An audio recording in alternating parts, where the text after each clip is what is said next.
Hello everyone, welcome back to Switch Up and to the episode, the monthly one, where we go back and have a look at the top scores, and it was a cracking month, wasn't it? Yep, these are the scores for September, which was probably pound for pound the best month of the year so far in terms of those scores. When your 7th place game is getting 85%, as you'll see in a moment, you've done alright for the month. Absolutely. What you can't see is that when he said pound for pound, he did a double bicep. Was that like subconscious? Just showing you some poundage, why not?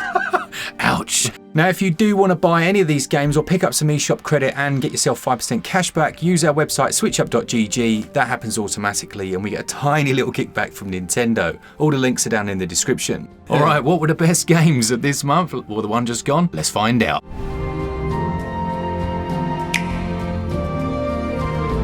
Now we have a totally different sponsor this week, and actually one that's very applicable. Now Glenn and I both hit the big 4-0, and there are a couple of things we've had to think about that maybe we didn't before. So when Geology reached out to us, who we had heard of as an award-winning skin, hair and body products producer, in the past we might have gone, nah, I don't need that. But one shock of realism, aka the mirror, told me that it was probably a good time to go along with it. And after a short diagnostic quiz, which you can do by clicking our link actually, they gave us a plan of products to use. The pack that they created for us was an individual body wash, deodorants, a morning and night cream, and they send you a plan outline. You can get 70% off your own personalised skincare trial set, and you can also get an additional 50% off as well on add-ons when added to your trial. I think it works out about $49 in products for just $15, 70% off a 30-day sample set, and 50% off those add-ons. So yeah, if it does interest you, perhaps you're in the same boat as we are, then do click our link in the description and let us know how you get on as well. Nice one. Thanks to Geology for sponsoring this episode.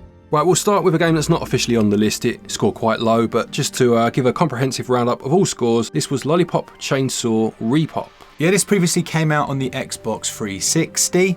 I think I saw Switch Corner had put out a video and had a little chat with him about it. It's not one I'd played back in the day, but he was a big fan. And the game was quite fun. It's like an action brawler, but unfortunately performance, as we so often have to say, was a complete state. And I not just mean it was a bit bad, it was borderline unplayable half the time. And that's a shame, and that's not something I say lightly either. No, and it was performance doubled with a very high price as well, wasn't it? Yes, really expensive. And you can't, if you're going to charge a high price, then the product has to be like almost perfect, right? Yeah, and it sure. really isn't here. So unfortunately, that one got absolutely slammed in its performance. I believe there's been maybe one patch already. I'm already working on a number of the games that we're going to talk about today, actually, have had patches. Right, okay. So yeah, there's going to be a good all patched up episode coming. That one got a Switch Up score of 56%.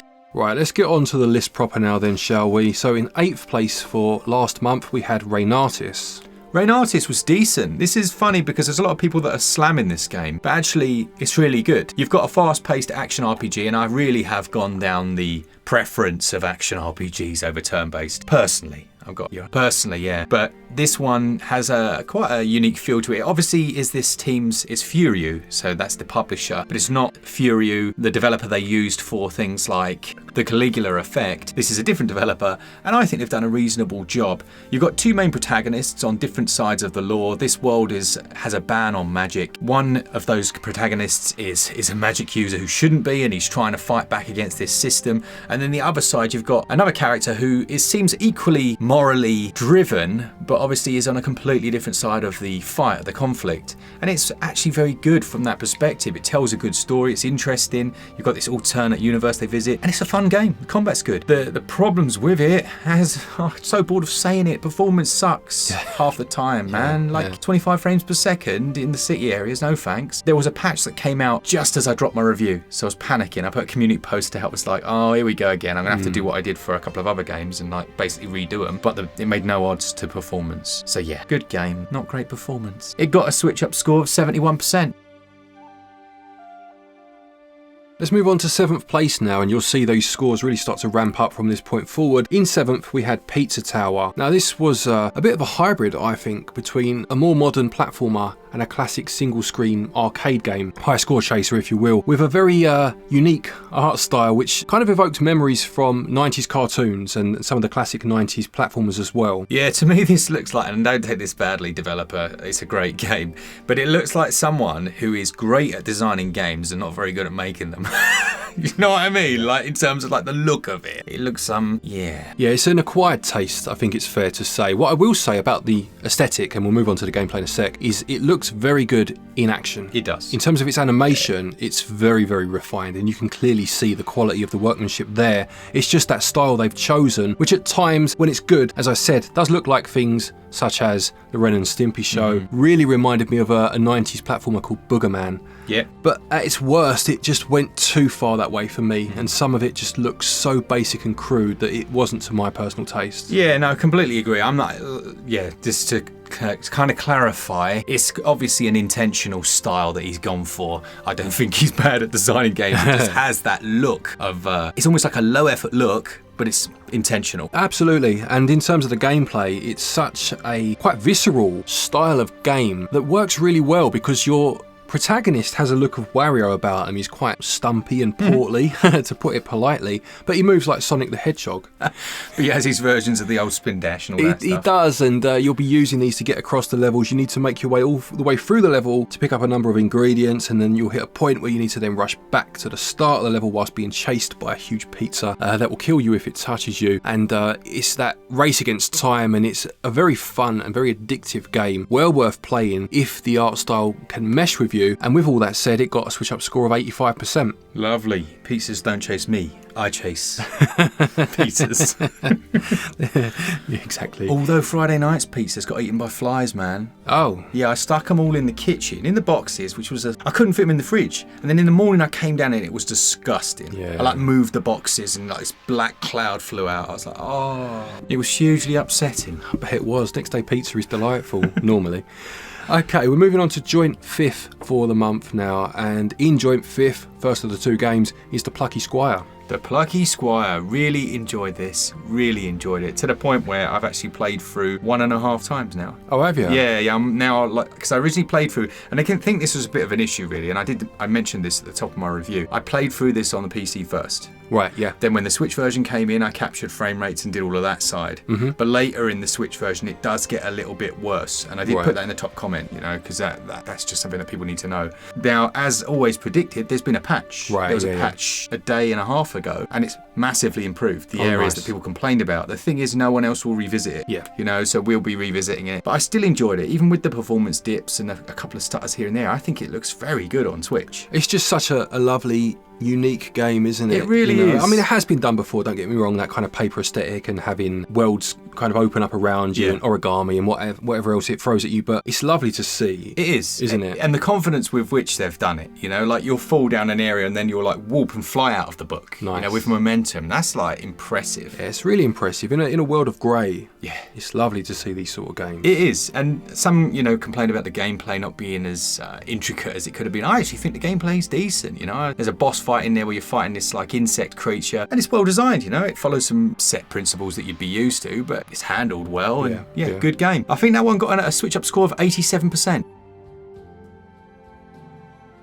It did indeed, and also in joint fifth then we had The Legend of Zelda Echoes of Wisdom, which is our most recent review on the channel. Now, this was a game I was highly looking forward to. A big fan of the top-down Zeldas, big fan of Link's Awakening and its remake, and this obviously uses a similar style aesthetically as that game. And what turned up I was very satisfied with, very much enjoyed it. However, that's not to say it couldn't have been just a little bit better, and I would say by rights this should be kind of second, even first on this list, had they just added a couple more bits or refined things to a higher degree. Yeah, absolutely. I think we all know what the refinements would include. The same old, your hardware's not up to scratch and struggling with your first party titles, basically. Yeah, and it's disappointing because this is developed by Grezzo, isn't it? Yeah. Who also did the Link's Awakening remake, and that did have some issues in terms of frame rate and drops. And when we played the demo of this, there were a couple, don't get me wrong. Not a demo, sorry, but we had a preview of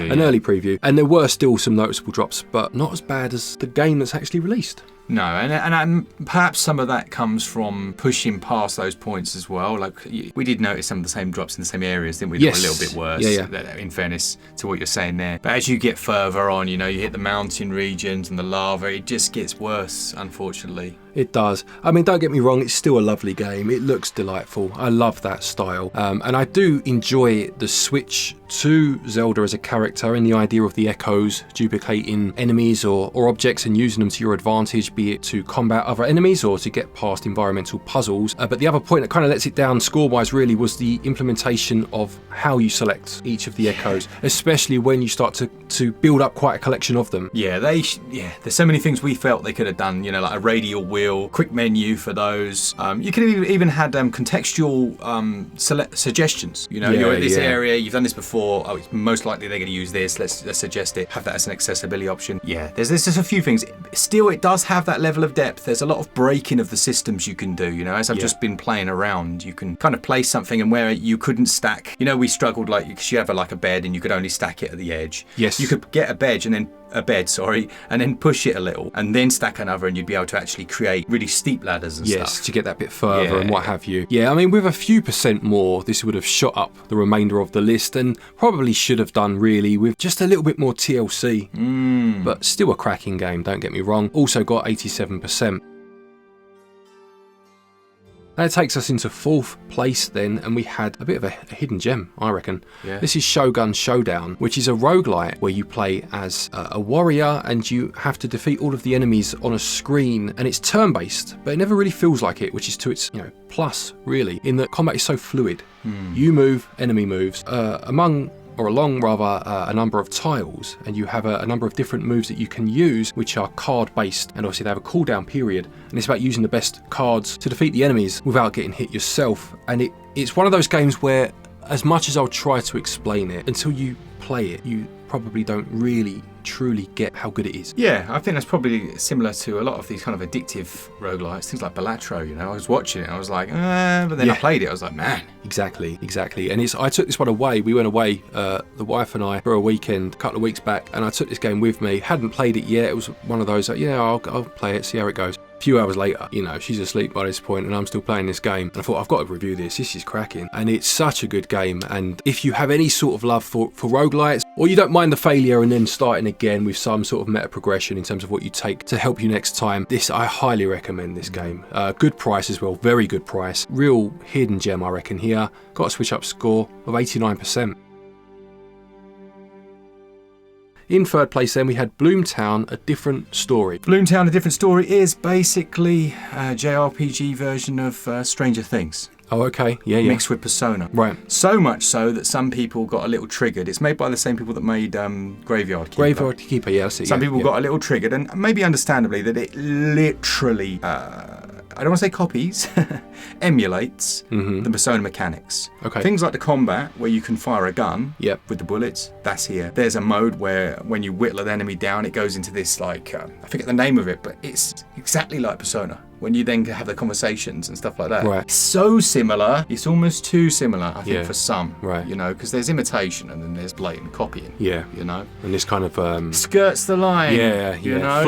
Flirts with danger. Sometimes it goes over that line, sometimes it comes back. The thing is, it's really good. It's really good, and that style actually potentially suits this 2D isometric style better. It just feels appropriate for it. And then you've got the almost like the farm sim side that they had in Graveyard Keeper. Yeah. It's like plant things in your garden. Right. But it's optional. It's like, hey, why don't you have fun with that? But you don't have to do it. Yeah. That's the way it should be. Nice. It is the way it should be. I agree with you on that, because there are a few games that push both sides when they try to do a hybrid game to the game's detriment. Yeah. But if it is optional, yet offers some sort of bonus that does assist you should you choose, it's win-win. Yeah, and there's little moments like you get a job earlier on and you actually have to go and make sure you're at work on time. Oh, okay, yeah. I love that. Yeah. That gives me those Shenmue vibes. Yeah. I remember playing Shenmue actually as a kid and thinking why is this fun? Yeah. But in hindsight, I get it now. Yeah, it's always an interesting way or thing to implement into a game, that job system. What was the other? Was it the Travis Touchdown games? Yes. I can't think what they're called now. But Yeah, and the Friends of Ringo Ishikawa. Yeah, that's another one that does it. Yeah, interesting. Well, 3rd place this one. Switch up score of 90%. Great game. 2nd place then, for September, we had Castlevania Dominus Collection. Yeah, so this was an interesting one for me to review, having Yes. not played the original 3DS games or DS games. These were DS games. DS games. Yes. But you we had a chat about it. I was like, oh, do you know what? I think I'll be able to do it. You know, Yeah, I'll be able yeah, to do for it. sure. And just really good Metroid. Obviously, the good Metroidvanias, like these are the beginners, aren't they? Alyss and Metroid. Yes. The Castlevania games, sorry, just in general. And weirdly, for something I don't usually do, I went and played the Symphony of the Night just to get a kind of feel of the most popular one. Yeah, that was the first of the Castlevania games to go down the Metroidvania route, and then obviously these came after that. But I thought it was good for you to review this, actually. I mean, like, as you said, we did have a chat, and I gave you some history behind the games and what have you, but you were free of the weight of nostalgia. Yeah, absolutely. To just review them as they are now in this collection, and I think that worked to the reviews, you know, it complemented the review. Yeah, they're just really good games, and it's funny how timeless. People complain about pixel art. It's incredibly timeless. It is, yeah. You know, 3D graphics tend to rely, unless they're stylistic, on the era's technology, and that can again be quite negative when you're past that era. Although having said that, PlayStation 1 stuff's just looking on point now, isn't it? It's getting to that point where it's becoming retro enough, isn't it? Yeah, for sure. But you know what I mean? With pixel art, it just looks good all the time. It does. And obviously, because these were on the DS, there was some touchscreen implementation, and it was interesting to see how they dealt with that this time around as well. Yeah, making those button prompts, it actually makes it a better version of the game. From what I understand, obviously I hadn't played the original, but it could have been quite fiddly. Here you just press those buttons nice and quick, simple. Thanks very much. Yeah, nice. Good game. Yeah, so 3 cracking titles on there for a good price, and if you have the nostalgia, obviously you're going to love them. Even if you don't, as Mark's proved, still great games. Second place with 91%. Whew. So into first place then for September, and we had Marvel vs. Capcom Fighting Collection Arcade Classics. Now this brings together 7 games from Capcom obviously, but with the Marvel characters involved in some way across the 7 games. 6 of these are fighting games and 1 is a beat 'em up. And what I loved about this most was that some of these games haven't ever been released outside of the arcade originals. Things like the Punisher, which got a Mega Drive port, but you know, in terms of that pure arcade game, and some haven't been seen for a long time, even if they were in some sort of collection at some point somewhere, you know. And all 7 games are very good. Yeah. You know, some are exceptional, Marvel vs. Capcom 2 being the highlight, but I had fun with every single one of them, and you could see the progression not only through the games, chronologically as you played through, but also in terms of Capcom's understanding, if you like, or confidence with the fighting genre, obviously because of their Street Fighter series, things like Darkstalkers over the years, and you could start to see where they plucked bits out of those games and put them into this series, and it's just fantastic fun to play. Yeah, it's interesting this for me, because obviously I played arcade beat-em-ups back in the day, but I didn't know things like the Punisher had a side-scrolling game like that. I didn't realise that, and it was decent. And it's nice. I love the fact that we're getting so many of these compilations these days on you know, across all consoles, which are real time capsules to games gone by, and it's amazing to see how well they hold up. They really do hold up very well. The only real sticking point I would say for some people would be the price. Because if you look at it at a surface level, it's 7 games, 6 of which look incredibly similar for, you know, whatever it is, like £40 odd. I would not disagree with that, because everyone's entitled to an opinion, and if that's how you feel, then this game's not for you. But if you do have any sort of love for the fighting genre, you're going to love this game, and you're going to pay that quite willingly. Yeah, and you can, with some confidence, know there's going to be a 50% sale at some point, because they've done it on every other title. Capcom are pretty good at reducing the prices of their games on the eShop. In terms of physical release, it has an Asian one. Is that on PlayAsia? It is on PlayAsia. I think there's a link down there if you want to, you know, have a little look. Say 5%. 5%, why not? It is getting a North American release. It's not, as far as I can see, getting a European release. There may well be a code in a box one, which isn't even worth talking about really. If you want a proper physical, yeah, you'll have to import if you live over here like we do, but an absolutely fantastic collection. Highest score for the month with 92%.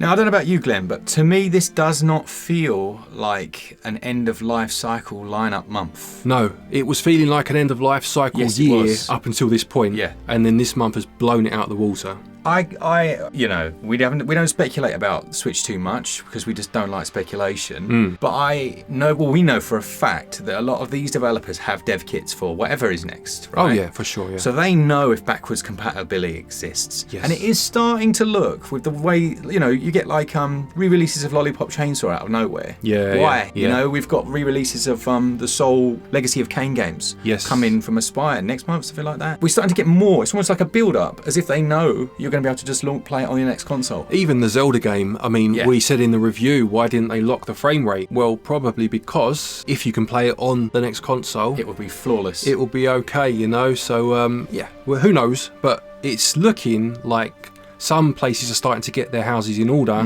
for a potential successor that can play these games. We'll see. Let's hope so. Let's hope so. Absolutely. A quick thank you to our patrons and our channel members for your continued support, and to each and every one of you for watching our videos. Take care, and until next time, happy gaming.